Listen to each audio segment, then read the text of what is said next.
The party was perfect until Kristen Smart walked into the California night and vanished forever. On Memorial Day weekend 1996, the 19-year-old Cal Poly student laughed, danced, and dreamed of summer adventures ahead. But when she left that crowded off-campus gathering in San Luis Obispo, trusting a fellow student to walk her safely home, she stepped into a nightmare that would haunt an entire community for 25 years.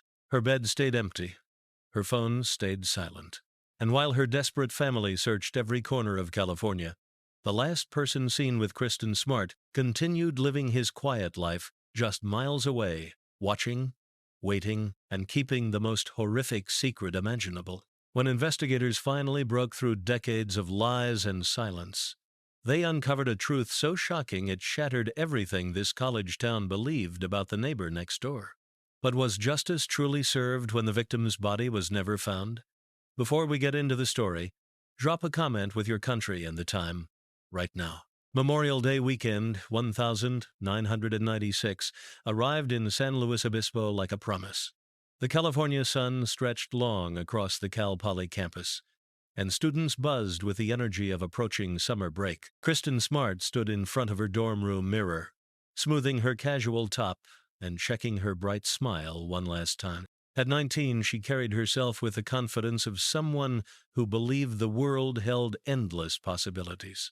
The off-campus party invitation lay crumpled on her desk, a simple flyer advertising music, friends, and the kind of celebration that marked the end of another successful semester. Kristen had worked hard all year, maintaining her grades while building friendships that felt like they would last forever. Tonight was her reward. She grabbed her keys and called out to her roommate that she'd be back later.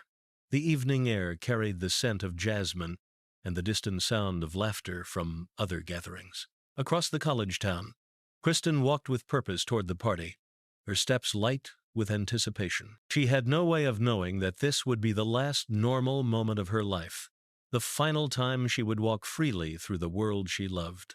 The party house pulsed with music and conversation. Students spilled out onto the front lawn, red cups in hand, voices rising above the bass that thumped from inside.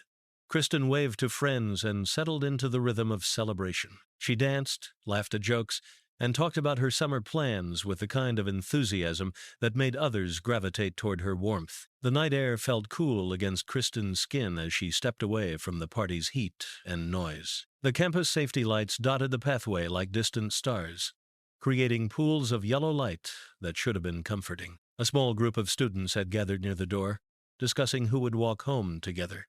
Kristen found herself among classmates she recognized but didn't know well. The group moved slowly along the familiar streets, their voices carrying in the quiet night. One by one, friends peeled away toward their own destinations, offering casual goodbyes and promises to see each other next semester. Soon only two figures remained on the sidewalk, Kristen and Paul Flores, a fellow student who had quietly attached himself to the group. Paul was awkward, the kind of person who seemed to hover at the edges of social gatherings without quite belonging. But he offered to walk Kristen the rest of the way to her dorm, and she accepted with the trusting politeness that had been instilled in her since childhood. They walked side by side through the increasingly empty streets. Paul spoke little, but Kristen filled the silence with easy conversation about classes and weekend plans. She had no reason to feel afraid. This was her safe campus, her familiar route home. The safety lights that lined their path seemed to promise protection, a guarantee that nothing bad could happen here. As they approached the area near Kristen's dorm, their figures grew smaller in the distance, eventually disappearing into the shadows between streetlights. By dawn, only one of them would continue living their life. The other would become a mystery that would consume a family, haunt a community, and ultimately expose the terrifying fragility of trust. Sunday morning arrived with the soft light of late spring, but Kristen Smart's bed remained untouched.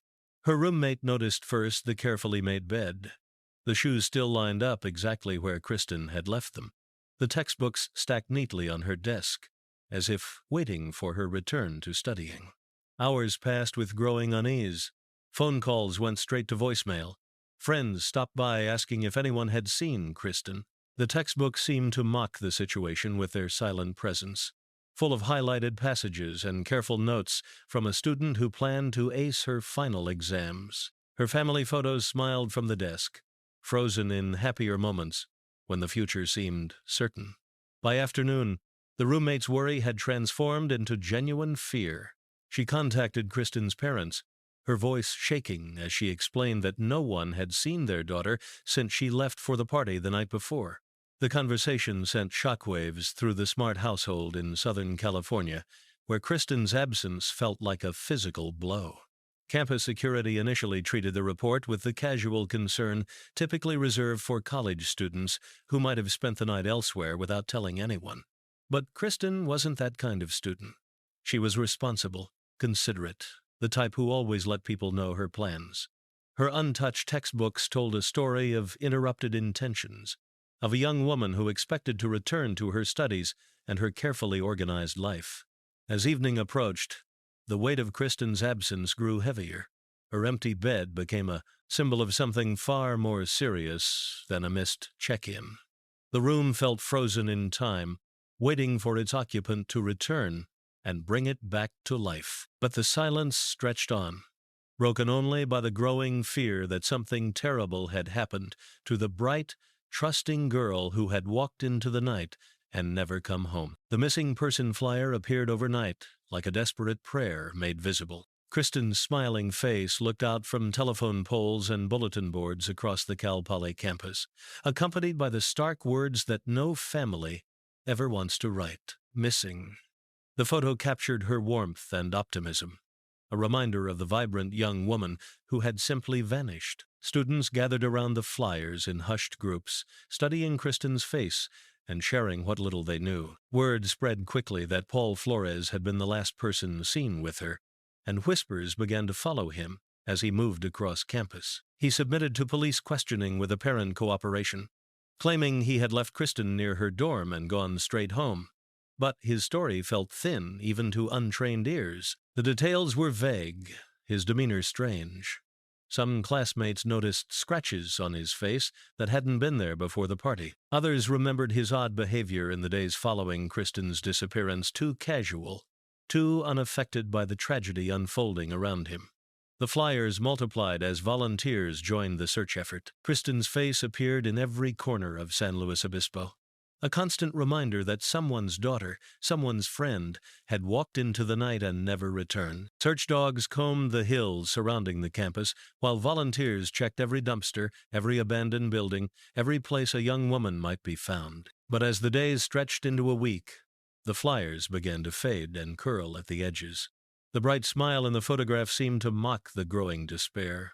Paul Flores continued attending classes, eating in the dining hall, living his life, while Kristen's family held vigil beside phones that never rang with good news. Denise Smart's prayer journal became her lifeline, the place where she poured out her maternal anguish in careful handwriting that grew shakier with each passing day. The pages documented her transformation from concerned mother to desperate advocate, chronicling phone calls to police, meetings with campus officials, and the growing certainty that her daughter had met with foul play. The Smart family arrived in San Luis Obispo like a force of nature, refusing to accept the casual responses they received from authorities. Denise stood in front of campus buildings, with Kristen's photograph clutched in her hands, her voice carrying across crowds as she begged for information. She challenged every assumption, questioned every delay, and demanded the urgency that her missing daughter deserved. Her prayer journal captured the frustration of watching bureaucracy move slowly while her child remained missing.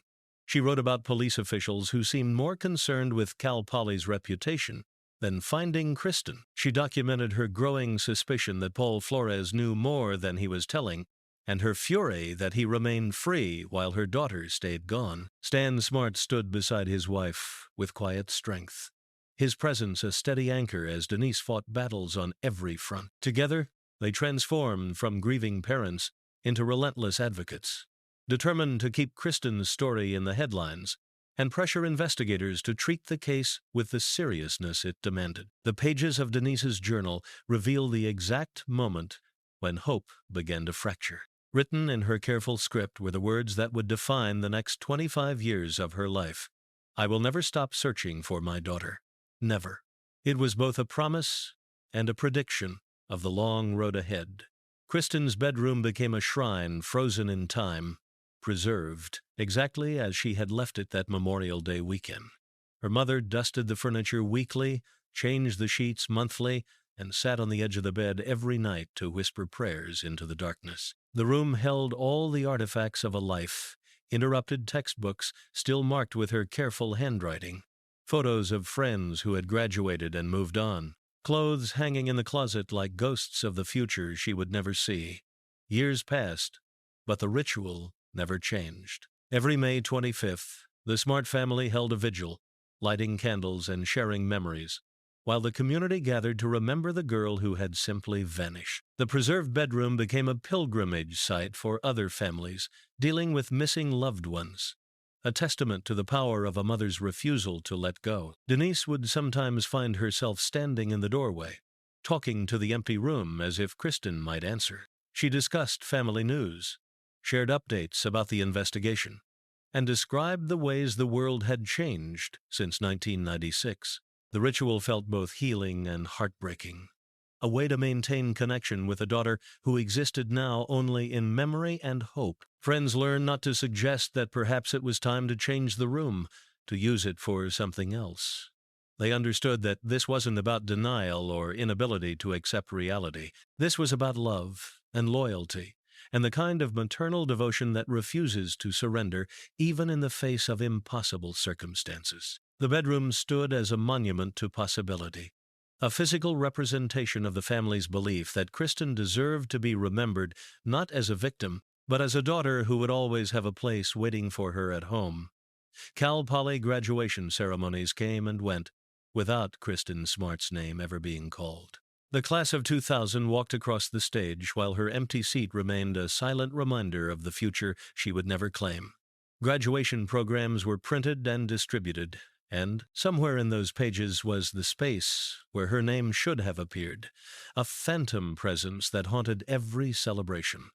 The campus moved on, as campuses do. New students arrived, unaware of the tragedy that had occurred just years before. The party house where Kristen had spent her last evening was rented to new tenants who hung different posters on the walls and played different music. The pathway where she had walked with Paul Flores became just another route between buildings, traveled daily by students who had never heard her name. But in the Smart household, time remained frozen in May 1996. While her classmates collected diplomas and started careers, Kristen's textbooks still sat on her childhood desk, waiting for a student who would never return to finish reading them. Her parents watched other families celebrate graduations and wondered what kind of woman their daughter would have become. The contrast was cruel and constant. Life continued its forward momentum everywhere except in the places where Kristen was loved and missed.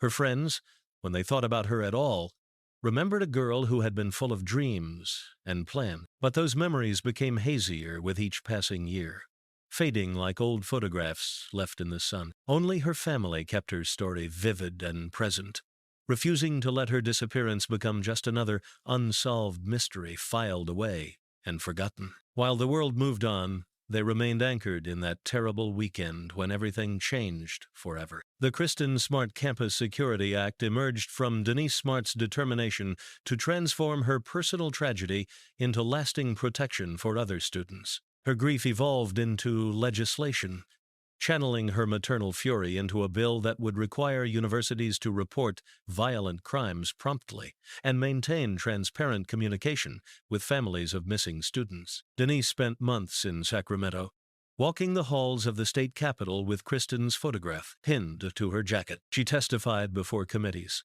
sharing the painful details of how Cal Poly had initially treated her daughter's disappearance as a routine missing person case rather than the urgent crisis it truly was. Her voice never wavered as she described the failures that had cost precious time in those crucial first hours. The legislation represented more than policy change. It was a mother's attempt to ensure that no other family would face the bureaucratic indifference and delays that had marked the early days of Kristen's case. Every provision in the bill was written in the blood of her experience, each requirement born from a mistake that had been made in those first critical hours. When the bill passed, Denise held the signed document with trembling hands. The act bore her daughter's name, ensuring that Kristen Smart would be remembered not just as a victim, but as a catalyst for protecting others. It was a small victory in an ongoing war, a piece of justice that couldn't bring her daughter home, but might prevent other families from walking the same dark path.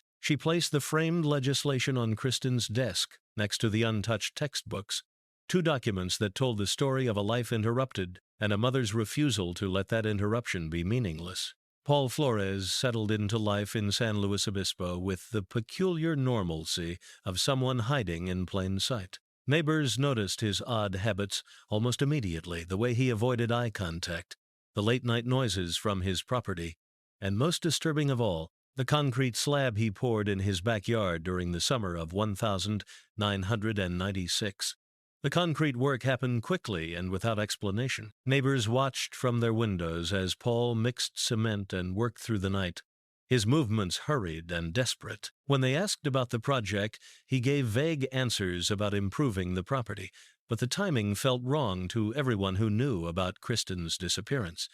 The slab became a source of neighborhood unease, an ominous presence that everyone noticed, but no one quite dared to discuss openly. It was too perfectly timed, too strangely positioned, too deliberately concealing to be innocent.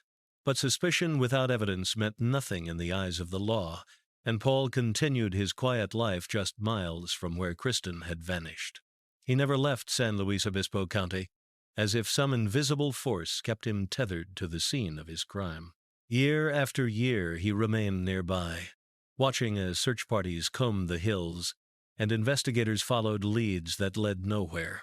His presence in the community became a constant reminder that justice remained undone. Neighbors learned to live with their suspicions, carrying the weight of unspoken knowledge like a collective burden. They watched Paul come and go from his house, knowing that somewhere beneath the ground he had so carefully covered lay the answer to the mystery that haunted their town. The concrete slab cracked over time, weathered by seasons and settling earth, but it never revealed its secrets, standing as a monument to the arrogance of a killer who believed he had committed the perfect crime. The cardboard boxes accumulated in the evidence room like monuments to frustration. Each container held fragments of hope, witness statements that led nowhere, physical evidence that proved nothing conclusive, photographs of search areas that yielded no answers.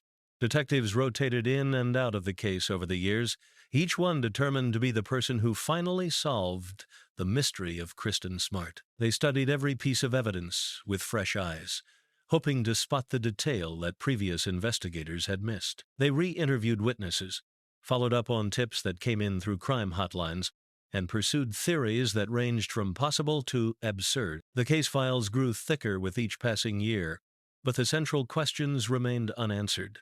Search warrants were executed at the Flores property multiple times, but the concrete slab in the backyard proved stubbornly silent. Ground-penetrating radar detected anomalies beneath the surface, but not enough to justify the massive excavation that would be required to investigate further. Paul Flores watched these searches with apparent calm, cooperating with investigators, while revealing nothing. The investigators carried the weight of failure personally, knowing that somewhere in their files lay the key to bringing Kristen home to her family. They attended the annual vigils, meeting Denise Smart's eyes with expressions that mixed determination with regret.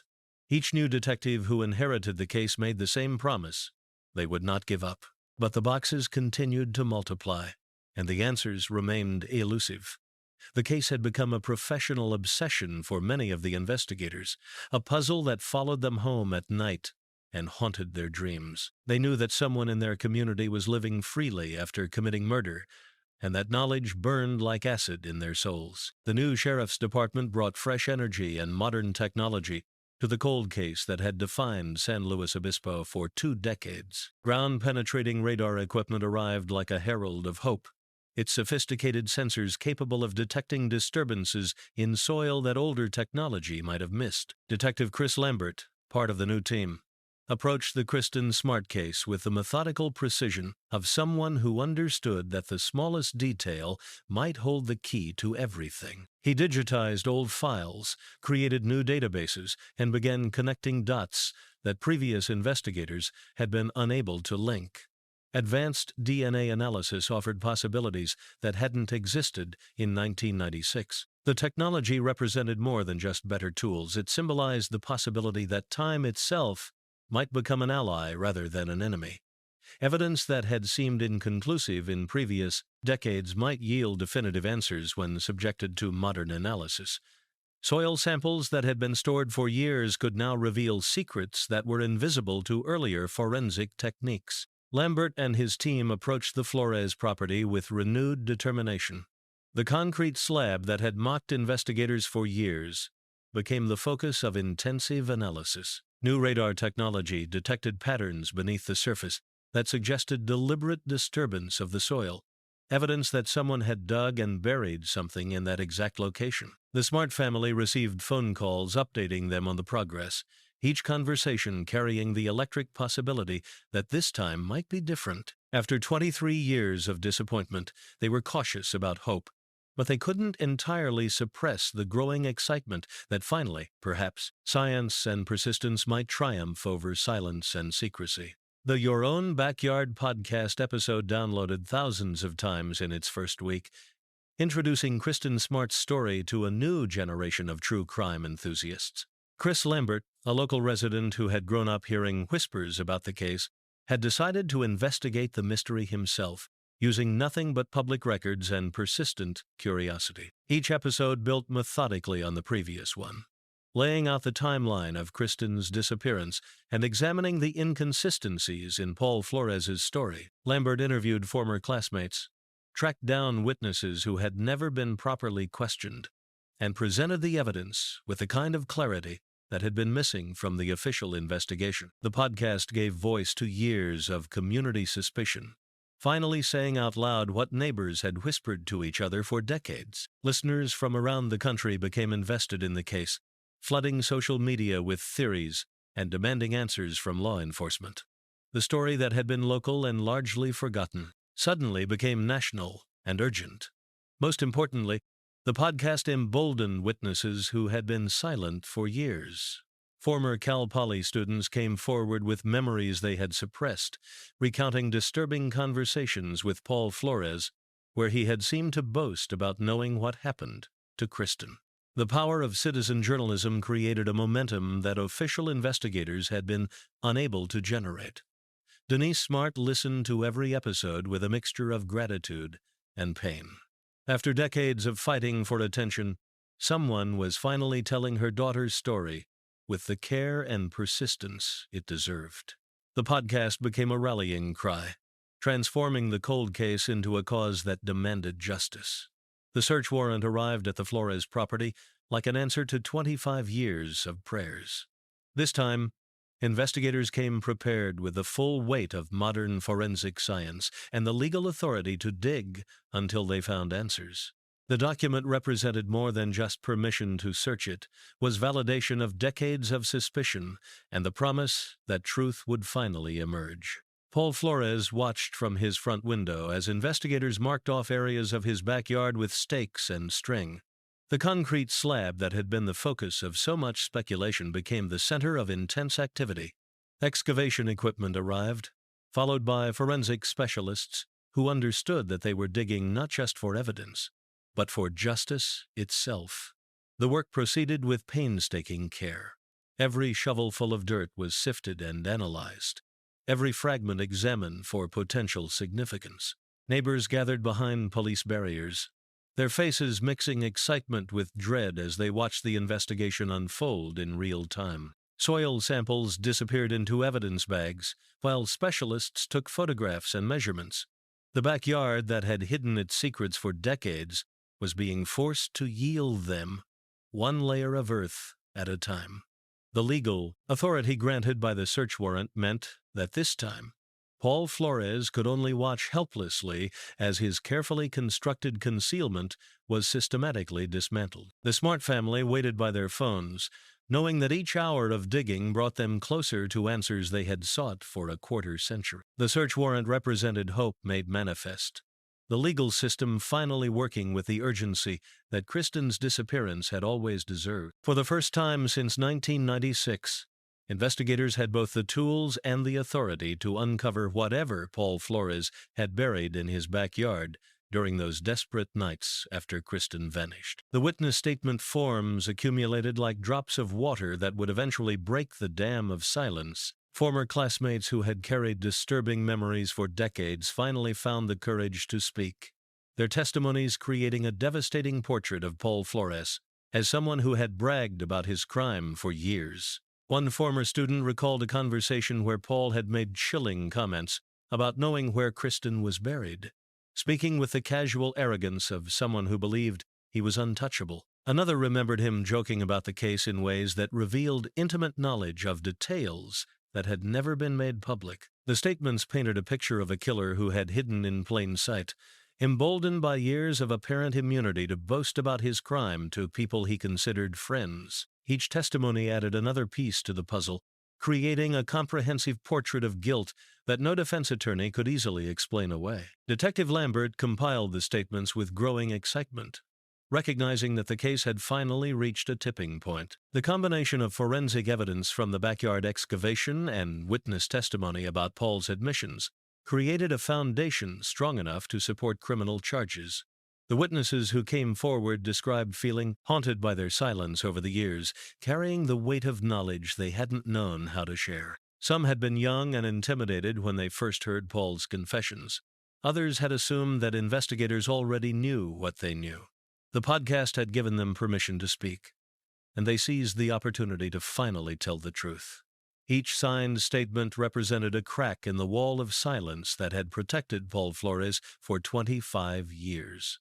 The cumulative effect was overwhelming, creating a cascade of evidence that made his guilt undeniable and his arrest inevitable. The handcuffs clicked shut around Paul Flores's wrists on the 13th of April 2021. A sound that echoed through 25 years of waiting. His arrest came not with dramatic confrontation, but with the quiet efficiency of justice finally working as it should. Deputies surrounded his home in the early morning hours, executing the warrant that charged him with the murder of Kristen Smart. Paul showed no emotion as he was led away, his face a mask of indifference that matched the casual arrogance he had displayed for decades. Neighbors watched from their windows and doorways, some crying with relief, others shaking their heads at how long it had taken for this moment to arrive. The news spread through San Luis Obispo like wildfire. The Kristen Smart case, which had defined the community for a generation, had finally reached the moment everyone had waited for. Social media exploded with reactions ranging from celebration to demands for justice for his father Ruben, who was arrested simultaneously on charges of being an accessory after the fact. At the Smart family home, the phone call from investigators brought tears of vindication mixed with continued anguish. Denise Smart had waited 9,131 days for this moment, but Paul's arrest couldn't bring Kristen home or erase the decades of pain. Still, it represented the beginning of justice, the first step toward accountability for the crime that had shattered their lives. The handcuffs became a symbol of hope for other families dealing with unsolved cases. Proof that persistence and modern investigative techniques could overcome even the most carefully concealed crimes. Paul Flores was finally going to face justice for what he had done to Kristen Smart. The court docket bearing the case name People vs. Flores represented the culmination of 26 years of investigation, advocacy, and heartbreak. The Santa Maria Courthouse prepared for what would become one of the most closely watched trials in Central California history, with media attention focused on a case that had captivated the region for decades. Kristen's family sat in the front row of the gallery, her photograph pinned to their clothing like badges of love and remembrance. Denise Smart wore the same determined expression she had carried through years of fighting for this moment, her presence a powerful reminder of what had been lost and what was at stake. The prosecution team understood that they faced the challenge of proving murder without a body, relying on circumstantial evidence and witness testimony to convince a jury that Paul Flores had killed Kristen Smart and hidden her remains. The defense countered with the age-old argument that without a body, there could be no proof of death, much less murder.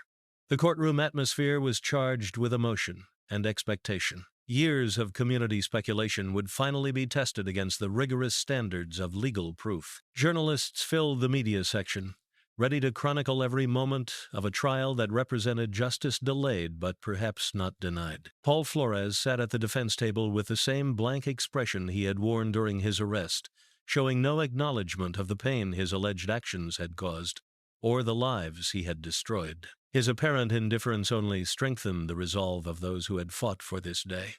The opening statements would soon begin, launching a legal process that would finally force the truth into the light. After decades of shadows and speculation, the court docket was more than just paperwork. It was a promise that Kristen Smart would finally have her day in court. Denise Smart's prepared statement lay folded in her hands as she walked to the witness stand, the paper worn smooth from being read and reread through sleepless nights. 26 years of grief, determination, and unwavering love were condensed into the words she would speak to the jury about her daughter Kristen. Her voice never wavered as she described the last phone conversation with Kristen, the excited chatter about summer plans that would never be fulfilled. She told the jury about the Memorial Day weekend that had begun with such promise and ended with a nightmare that consumed the rest of her life. The courtroom fell silent as Denise described the years of searching, the vigils, the legislation she had fought to pass in Kristen's name. She spoke about the empty bedroom that still waited for a daughter who would never come home, and the photos that captured a young woman full of hope and dreams. When the defense attorney cross-examined her,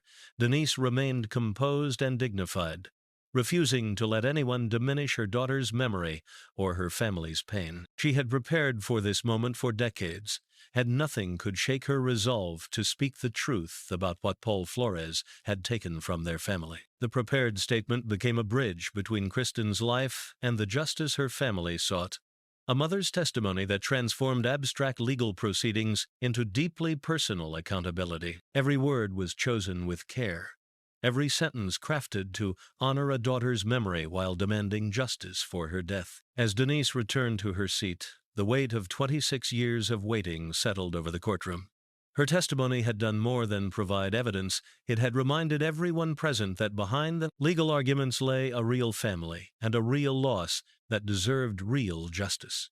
The neighbor testimonies arrived like confessions at a reckoning, each witness carrying years of guilt for their silence and complicity. One after another, residents of Paul Flores's neighborhood took the stand to describe the odd behavior they had observed and the suspicions they had harbored but never voiced. Mrs. Rodriguez described the late-night concrete work, the heavy equipment arriving after midnight, and the way Paul had seemed frantic and desperate during those summer nights in 1996. She admitted she had known something was wrong but hadn't known how to voice her concerns to authorities. Another neighbor recalled strange smells coming from the Flores property and the way Paul would watch from his window whenever search teams were in the area. The testimony painted a picture of a community that had lived with collective suspicion for decades, everyone knowing something but no one speaking up. The witnesses described their shame at remaining silent, their fear of confrontation, and their assumption that someone else would surely come forward with the truth. Their testimonies revealed the insidious way that evil can hide in plain sight, protected by ordinary people's reluctance to get involved. Each neighbor who testified seemed to age visibly on the witness stand, the weight of their long silence finally finding expression in the formal setting of a courtroom. They described living with the knowledge that a killer walked among them, shopping at the same stores, attending the same community events. The collective guilt of the neighborhood became part of the trial's emotional landscape, a reminder that justice delayed often requires entire communities to confront their own failures to act. The neighbor testimonies were about more than just evidence. They were about a reckoning with collective moral responsibility. The jury verdict form sat waiting like the final page of a story that had taken 26 years to write. After days of deliberation, The 12 citizens who held Paul Flores's fate in their hands prepared to deliver their decision on whether he had murdered Kristen Smart. The courtroom filled beyond capacity as word spread that the verdict was ready. Kristen's family sat with hands clasped, their faces showing the strain of decades spent waiting for this moment. Reporters readied their cameras while community members who had followed the case for years held their breath. The jury foreman stood with the gravity appropriate to the moment, understanding that their decision would either validate 26 years of investigation and advocacy or leave the Smart family to continue their vigil without closure. The form in their hands represented more than legal judgment. It was the community's official acknowledgement of truth. Paul Flores showed no emotion as the verdict was read, his blank expression unchanged, even as the words "guilty of first-degree murder" filled the silent courtroom. The jury had rejected the defense argument that no body meant no crime, instead choosing to trust the accumulated evidence of his guilt. The verdict form became a document of vindication, proof that persistence and truth could overcome even the most carefully constructed deception. For the Smart family, it represented partial justice acknowledgement of what had been done to Kristen, even if her body remained missing. The jury had spoken with the voice of the community, officially declaring what neighbors had whispered for decades. Paul Flores had murdered Kristen Smart, and he would finally face the consequences of his crime. The courtroom erupted in tears and embraces as the guilty verdict echoed through the space where justice had finally been served. Denise Smart collapsed into her husband's arms, 26 years of grief and determination, culminating in this moment of validation and vindication. The newspaper headline would read simply, "Guilty," in bold letters, but the word carried the weight of decades spent fighting for this moment. Reporters rushed to file stories that would carry the news across the country, informing everyone who had followed Kristen's story that justice had finally prevailed. Paul Flores was led away in shackles, his face still showing no emotion, even as his victim's family wept with relief behind it. The man who had hidden his crime for 26 years would now spend the rest of his life paying for what he had done to Kristen Smart. Strangers embraced in the courthouse hallway, united by their shared investment in seeing justice done. The case had become more than just one family's tragedy. It had become a symbol of the community's commitment to never giving up on truth and accountability. The guilty verdict announcement would be replayed countless times on news broadcasts, each repetition serving as a reminder that evil does not always triumph, that families who refuse to give up can eventually find justice. The words carried across the airwaves like a prayer, answered after decades of waiting. For the Smart family, the verdict represented both an ending and a beginning.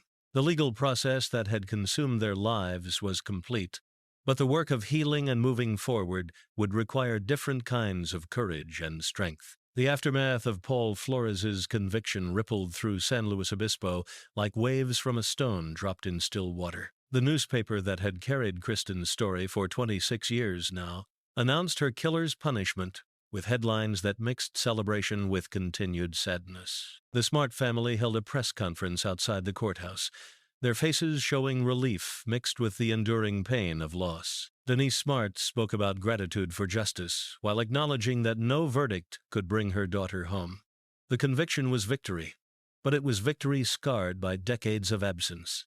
Ruben Flores, Paul's father, had been acquitted of charges that he helped hide Kristen's body, a decision that left many in the community unsatisfied. The partial nature of justice served as a reminder that legal proceedings rarely provide the complete closure that families seek. Paul Flores showed no emotion during his sentencing, maintaining the same blank indifference that had characterized his behavior throughout the trial. His lack of remorse served as a final insult to the family he had tormented for decades, confirmation of the callousness that had allowed him to hide his crime for so long. The community began the difficult process of moving forward from a tragedy that had defined them for a generation. The case that had been whispered about in coffee shops and discussed at dinner tables was finally resolved, but the scars it had left on the collective consciousness would take much longer to heal. The newspaper headlines marking Paul's conviction joined the archive of stories about Kristen Smart, adding a final chapter to a narrative that had captivated and haunted Central California for 26 years.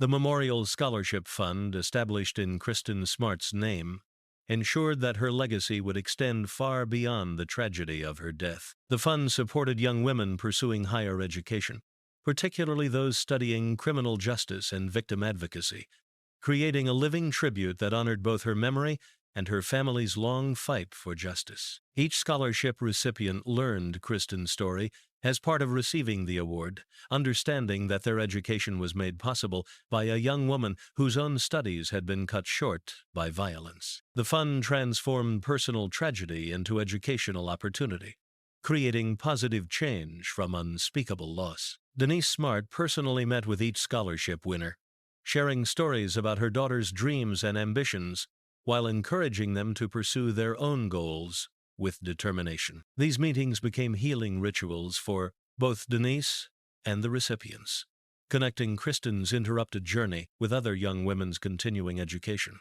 The scholarship applications poured in from students across California, each one representing hope and possibility that had emerged from darkness. Young women wrote essays about their career goals in law enforcement and victim advocacy, inspired by a story that had taught them the importance of never giving up on truth and justice. The fund grew through donations from community members who had followed Kristen's case for decades, people who wanted to transform their frustration and sadness into something constructive.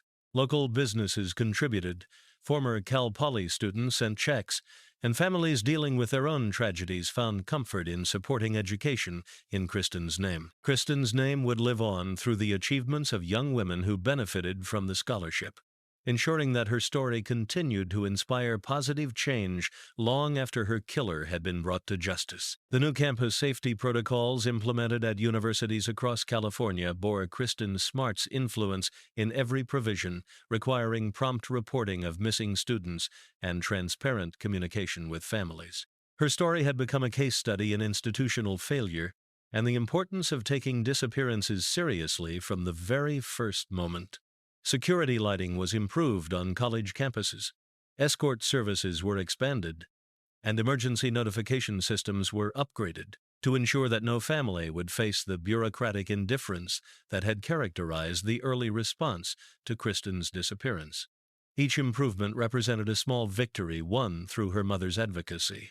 Student orientation programs now included presentations about personal safety and the importance of reporting suspicious behavior, lessons taught using Kristen's story as an example of how quickly a normal evening could turn dangerous. Her photograph appeared in safety brochures alongside reminders that trusting the wrong person could have deadly consequences. The Kristen Smart Campus Security Act continued to influence legislation in other states, with lawmakers using her case as justification for requiring universities to maintain higher standards of transparency and accountability. Her name had become synonymous with the need for institutional reform and student protection. New students learned about Kristen during their first weeks on campus, understanding that the safety measures they took for granted had been implemented because of what happened to a bright, trusting young woman just like them. Her story served as both warning and inspiration, a reminder that vigilance was necessary, but that change was possible. The safety protocols that bore her influence would protect countless other students, ensuring that her death contributed to preventing future tragedies. While nothing could undo the loss of her life, the changes inspired by her story created a meaningful legacy that honored her memory. Fresh flowers appeared at Kristen Smart's memorial site with the regularity of sunrise, placed there by family members, former classmates, and strangers who had been touched by her story. The memorial had become a place of pilgrimage for people dealing with their own losses, a spot where grief could be shared and hope could be renewed. Denise Smart visited the memorial every week, carrying flowers that matched the seasons: tulips in spring, sunflowers in summer, chrysanthemums in fall. She would kneel beside the stone bearing her daughter's name and whisper updates about the family, the continuing investigation, and the scholarship fund that was helping other young women achieve their dreams. The flowers served as a physical manifestation of love that transcended death, proof that Kristen's memory remained vivid and cherished despite the passage of years. Each bouquet was a promise that she would not be forgotten, that her story would continue to matter to people who had never met her, but understood the importance of her legacy. Other visitors left their own tributes, notes from students thanking her for the safety improvements her story had inspired, letters from families dealing with missing loved ones, and simple flowers from community members who wanted to honor her memory. The memorial became a gathering place for anyone who understood the importance of remembering victims rather than forgetting them. The site overlooked the Cal Poly campus where Kristen had once studied, its location chosen to remind current students that their safety had been purchased with another young woman's life. The fresh flowers ensured that the memorial remained a living tribute rather than a forgotten monument.